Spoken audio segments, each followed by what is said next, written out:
In the seas of Korea, a downed airman had only 20 minutes to live. That was all.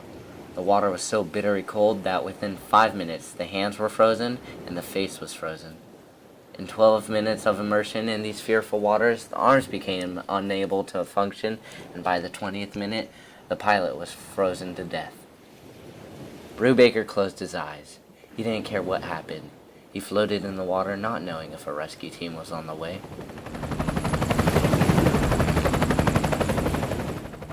Then, a helicopter flew overhead. The pilot's name was Mike Forney. 1592, this is Mike Forney. Go on home. We got everything under control.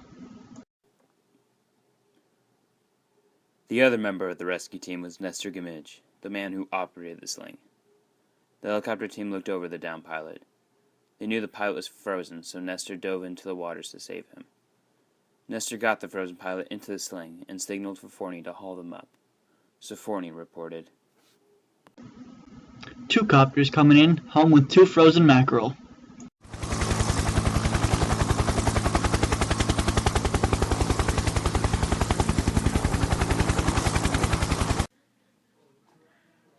My husband tells me that you can explain why war is necessary. I wish somebody would. "It isn't necessary.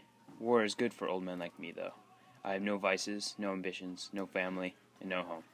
See, I can understand why you get excited about war, but we do have a home and a family. I am not excited about this war. I don't think it is necessary in a sensible world.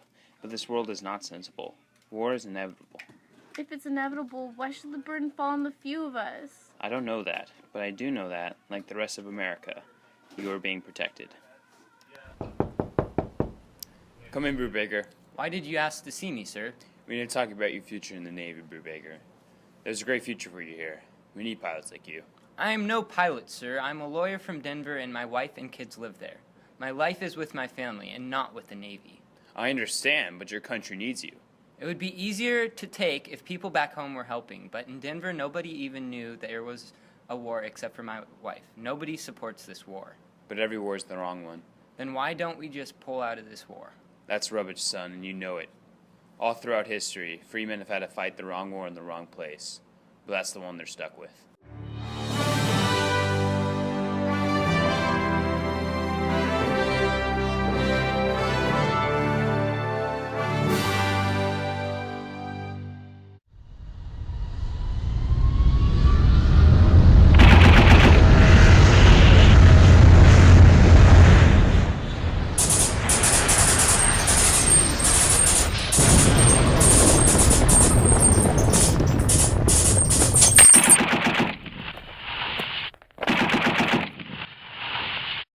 A grenade, which was thrown by a North Korean foot soldier, has already taken the life of Mike Forney.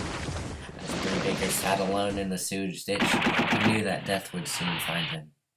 His mind is going as fast as his jet did, until he starts to think about his family. The memory of his family was just too much to bear, and for an instant he pressed his right hand across his eye and thought, the girls would be in the garden right now.